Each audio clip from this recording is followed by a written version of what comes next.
Hi guys! Welcome to my vlog! Ayan, for today's video guys, tara samahan nyo ako papunta ng aking work. Pero dadaan muna tayo sa isang supermarket. Ayan, bili muna tayo ng kape and sliced bread. Para may ano tayo, may pang breakfast tayo pagdating natin sa salon.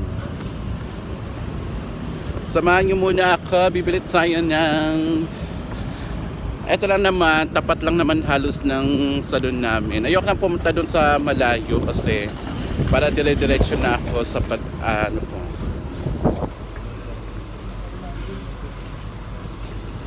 Ayun, pasok tayo. Pasok tayo ng supermarket para bumili ng kape. Pakita ko sa inyo kung ano yung kape ko. Ito yung kape ko. Ganitong kape ang binibili ko.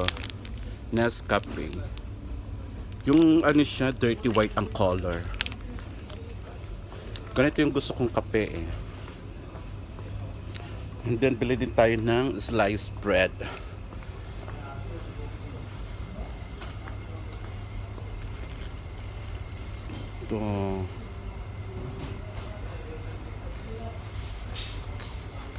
Ito na lang, mas maganda tong golden loaf.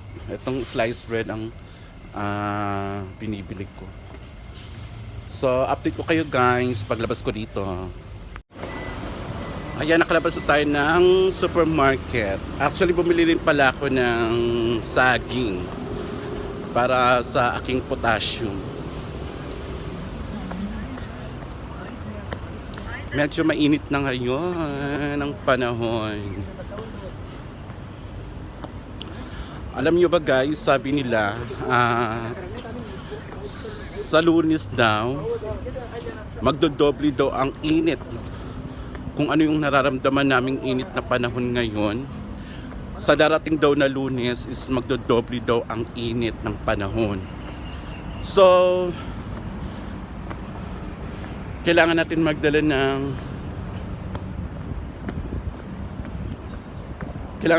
ng payong and mini pan. Actually plano ko nga bumili ng yung neck pan lang, yung nilalagay lang sa leeg. Meron kasi dito na yung nilalagay lang sa leeg na neck pan, at least hindi ka pagpapawisan ng bonggang-bongga. Meron akong hand fan dito sa bag ko. Meron akong hand fan kaso lang chargeable siya, which is chargeable din naman yung neck pan na plano kong bilhin. Pero hindi pa ako nakakabili. Soon pa lang bibili tayo niyan. Pero for now nagpaplano pa lang kasi yung init is paparating pa lang. Yung init na bonggang-bonggang init.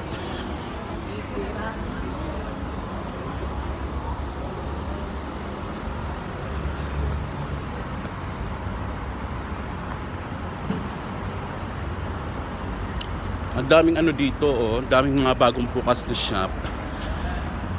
Hay, nakalak. Yung lumabas ka ng bahay nyo na fresh ka,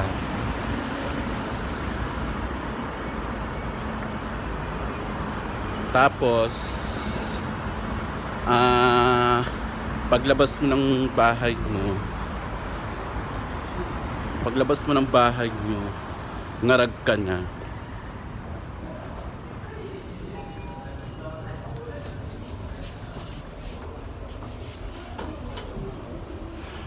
Yan, nakasakay tayo ng elevator kasi nakakapagod maglakad.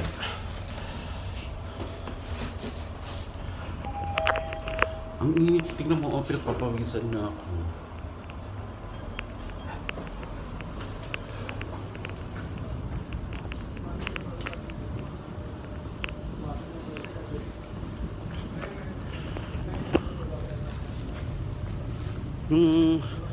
parang niligo ka na lang ng pawis din. Yung fresh na fresh ka paglabas mo ng bahay, tapos bago ka lumabas ng bahay pala fresh ka. Tapos paglabas mo ng bahay, magiging haggard ka na dahil sa sobrang init. Sobrang init na ng panahon. Alam nyo ba guys, pag mainit dito, impyerno talaga ang init ng Dubai. Impyerno. So,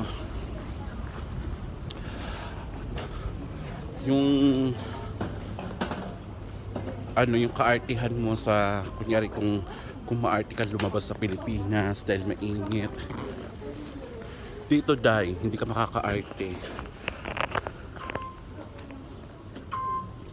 Hindi ka makakaarte na dahil sa init. Dahil talagang mainit ang panahon dito. Oh my God, hindi umaandar yung escalator. Yung escalator naging walking escalator na lang siya. Hindi siya umaandar ngayon. Bakit kaya?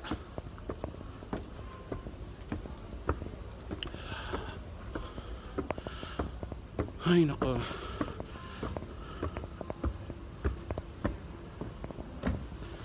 Yan, maghintay tayo dito ng train. So, kagabi nga pala, galing ako sa mga friend ko kagabi.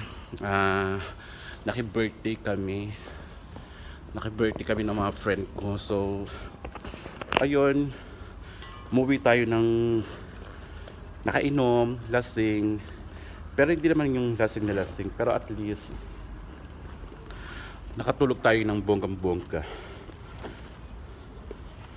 Ayoko pa nga sanang bumangon kasi nga nag-alarm ako ng 12:04.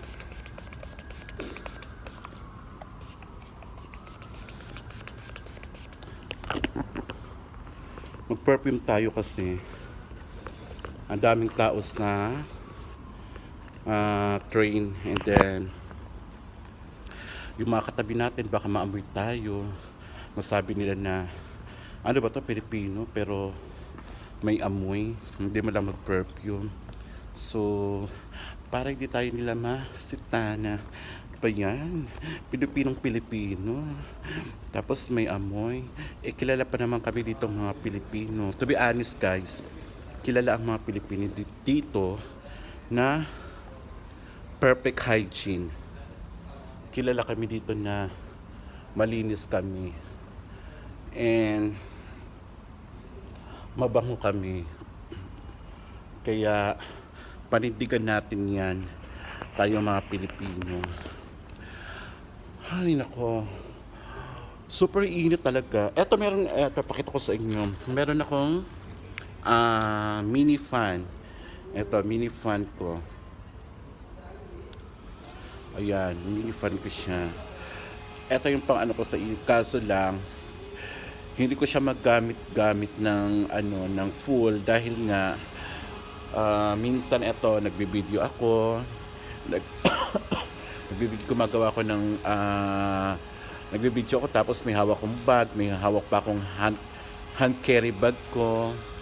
So tapos minsan nagpapayong pa ako. So hindi ko siya magamit talaga ng ng full. And since nandito rin naman tayo minsan sa metro, eto kasing metro dahil may aircon naman dito. Open air dito.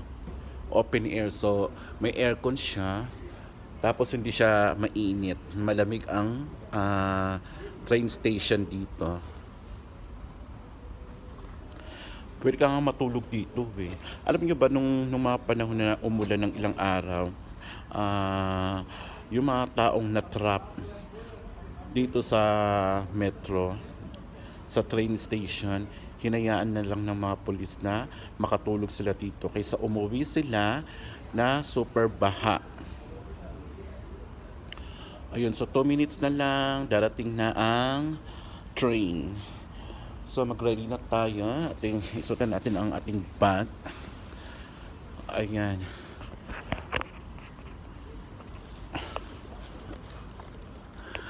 Ako lang, basta may ganap lang akong ma-post. kasi sayang din ang panahon. Guys, tulungan niyo ako. May plano akong if ever na magkaroon ako ng extra money. Siguro magpapa food feeding ako sa mga lugar na may close friend ako, and magpapagawa lang ako ng tarpaulin ko, tapos yun, para meron tayong ganap kahit papaano.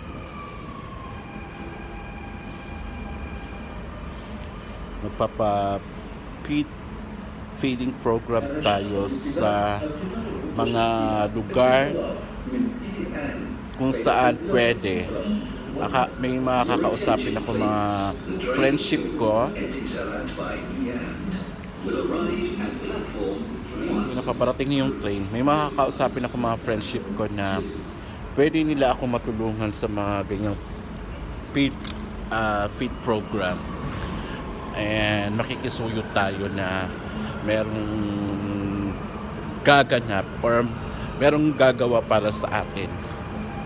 Yan, so update ko kayo guys pag nakalabas na ako dito sa train station.